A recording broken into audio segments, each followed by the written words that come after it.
Hello everyone. Greeting from Shri Sah Kelkar College Devgad. Myself Professor Rashmi Hirlekar. To be continue with financial accounting, we are discussing about chapter number 1, that is valuation of goodwill.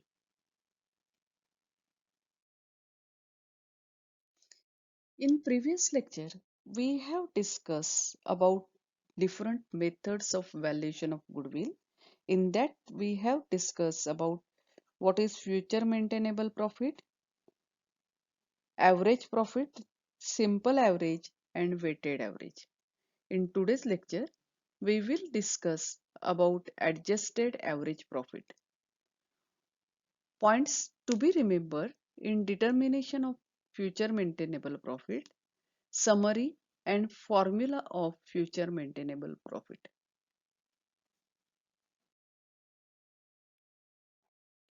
Adjusted average profit. After finding out average profit, adjustment are to be made to get adjusted average profit. Following points should be remembered for deciding adjusted average profit. बघा, आपण average profit काढतो, पण adjusted average profit म्हणजे काय? तर काही adjustment आपल्याला कराव्या लागतात, ज्या भविष्यात होणार नसतील किंवा पास्टमध्ये झाल्या आहेत त्या संदर्भातल्या. आता काही पॉइंट्स दिलेत to be remember for deciding adjusted average profit. कोणते आहेत? The first one, adjust any non recurring and extraordinary item from profit of relevance of relevant year. म्हणजे एखादा नॉन रिकरिंग किंवा एक्स्ट्रा ऑर्डिनरी आयटम जो आहे त्या वर्षाशी संबंधित तो ऍडजस्ट करायचा. म्हणजे गेल्या वर्षी सपोज काहीतरी कारणामुळे माझं प्रॉफिट वाढलं, पण ते प्रत्येक वेळेला वाढणार असं नाही. तर त्यावेळेला गेल्या वर्षीचं वाढलेलं जे प्रॉफिट आहे ते I have to less it. समजा काहीतरी असं मेजर कारण झालं त्यामुळे मला लॉस झालं असेल, पण ते पुढच्या वर्षी होणार नाही नक्कीच. असं जर असेल, you have to add it. म्हणजे अशा प्रकारे you have to make adjustment. Second, adjust past expenses, income not likely to be arise in future. बघा, भविष्यातले पास्ट एक्सपेन्स किंवा इन्कम जे आहेत ते भविष्यात येणार नसतील, त्याचं ऍडजस्टमेंट आपल्याला करावं लागतं. Calculate the average adjusted past profit. Adjusted past प्रॉफिटचा ऍव्हरेज आपल्याला कॅल्क्युलेट करावा लागतो. Adjust any expenses likely to be incur in future and incomes likely to be arise in future and decide the adjusted average profit. बघा, भविष्यात कोणता खर्च होणार आहे किंवा कोणतं उत्पन्न मिळणार आहे, तसंच म्हणजे जे एक्सपेन्सेस भविष्यात येतील, खर्च होईल किंवा जे इन्कम तुम्हाला भविष्यात मिळेल त्याची ऍडजस्टमेंट आपल्याला करायची आहे.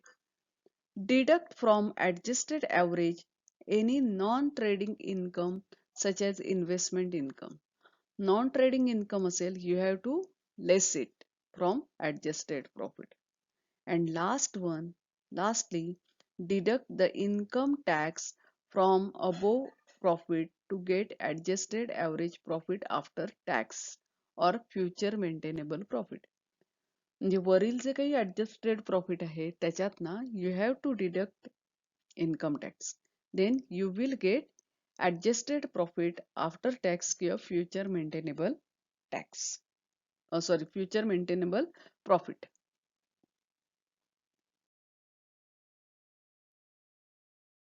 Here, now we will discuss points to be remembered in determination of future maintainable profit. Future maintainable profit determine करत असताना कोणते पॉइंट्स आपण लक्षात ठेवले पाहिजेत. First one, abnormal losses and losses of any isolated transactions which are not concerned with business of a company should be adjusted. एखादा abnormal loss झाले किंवा एखादं आयसोलेटेड ट्रान्झॅक्शन म्हणजे असं एकमेव ट्रान्झॅक्शन झालं की ज्याच्यातनं लॉस झालंय, किंवा एकमेव ट्रान्झॅक्शन झालं असं नाही मला नक्की म्हणायचंय. ते असं ट्रान्झॅक्शन पुन्हा होणार नाहीये, आयसोलेटेड आहे आणि त्याच्यातनं लॉस झालंय. तर असं जे लॉस आहे हे तुम्ही लक्षात ठेवून ऍडजस्ट करायला हवं.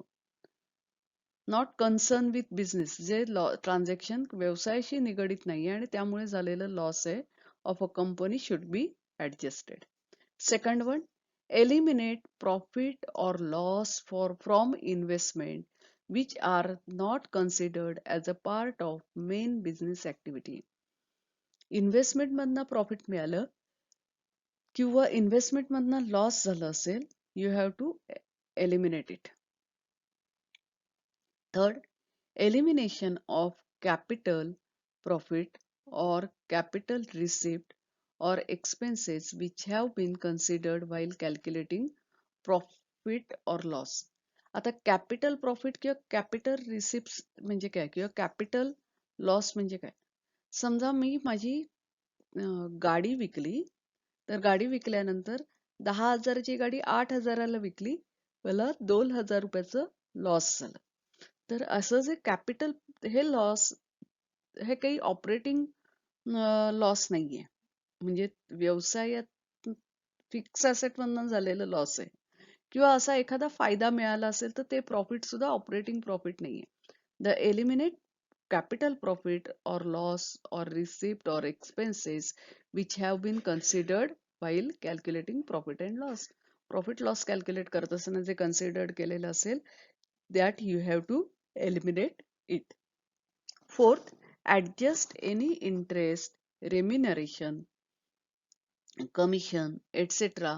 foregone by director of the company. म्हणजे एखादं व्याज दिलं असेल किंवा रेम्युनरेशन किंवा कमिशन दिलं असेल डायरेक्टरला किंवा भविष्यात देणार असू, you have to adjust it. Fifth one, provide bad and doubtful डेप्ट. Six one, ensures the depreciation of is provided adequately as per the consistent basis. म्हणजे profit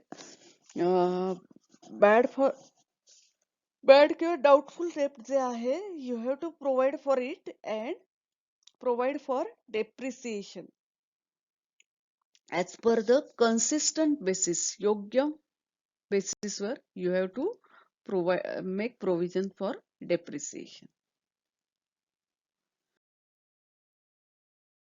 Next point is C. The basis of valuation of stock is consistent.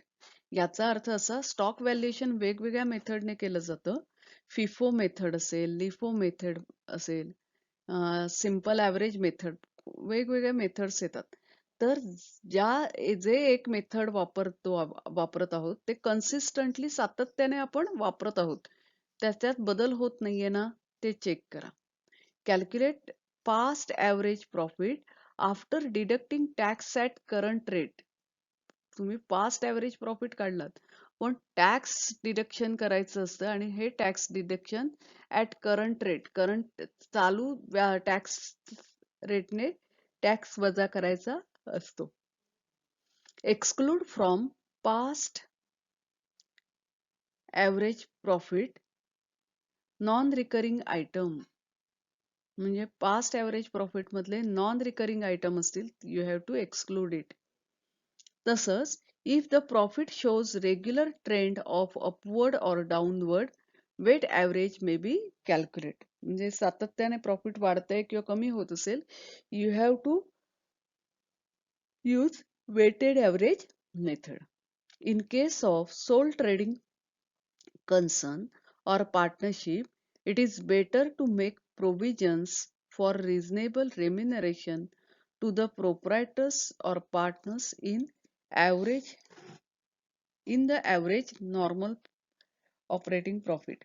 म्हणजे जर partnership form असेल तर त्यावेळेला जे directors आहेत त्यांच्यासाठी रिजनेबल किंवा प्रोप्रायटर जे आहेत त्यांच्यासाठी रिजनेबल रेम्युनरेशन च provision you have to create. 12th, The effect of omission or error in stock valuation, provision of capital, revenue classification should also be rectified. म्हणजे स्टॉक व्हॅल्युएशन करत असताना काही चुका झाल्या असतील त्याची दुरुस्ती करणं आवश्यक आहे किंवा provision of capital revenue classification मध्ये चुका झाल्या असतील and correct profit should be determine.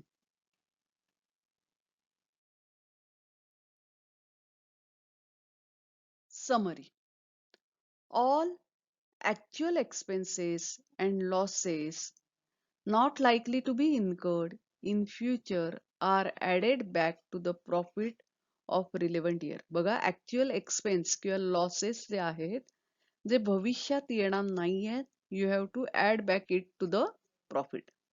Next one, all expenses, losses to arise, likely to arise in future are deducted from past average. भविष्यातले येणाऱ्या खर्च किंवा लॉस भविष्यात येणार आहे, you have to deduct it and from average profit. Third, all profit and gain likely to be arise in future added. भविष्यात येणारे profit gain add करा. And actual profit and gains not likely to arise in future deduct it. भविष्यात जे profit होणार नाहीये किंवा gain होणार नाहीये ते वजा करा. भविष्यात जे प्रॉफिट किंवा गेन होणार आहे ते ऍड करा. नंतर भविष्यात जे एक्सपेन्सेस येणार नाहीत, expenses likely to be not likely to be incur, तर ते काय करा, all expenses and losses not likely to be incur in future add back to the profit. आणि जे खर्च किंवा लॉस होणार आहेत you have to deduct it. The following formula may be remembered to decide future maintainable profit. आता एक formula दिलाय table मध्ये. बघा ऍव्हरेज प्रॉफिट मध्ये काय काय करायचंय. Expenses and losses incurred so far but not likely to be incurred in future. भविष्यात न येणारे खर्च किंवा लॉस ऍड इट. तसंच income and gain not incurred so far, आतापर्यंत जे इन्कम आणि गेन आतापर्यंत नाही मिळालं but likely to be earn future, पण भविष्यात मिळणार आहे, ऍड इट. बघा परत एकदा सांगते. Expenses and losses incurred so far, आतापर्यंत खर्च होत होता पण भविष्यात होणार नाहीये तर ऍड करा. आतापर्यंत प्रॉफिट मिळालं नाहीये पण भविष्यात मिळणार आहे, ऍड करा. Expenses and losses not incurred so far but likely to be incurred in future. आतापर्यंत एक्सपेन्स किंवा लॉस झालं नाही पण भविष्यात होईल, लेस करा. And income and gain earned so far, आतापर्यंत इन्कम आणि गेन मिळालं but not likely to be earned in future, भविष्यात ते इन्कम किंवा गेन मिळणार नाही, लेस करा. हा जो फॉर्म्युला आहे 4 नियमांचा, हा तुम्ही वापरलात you can easily calculate future maintainable profit.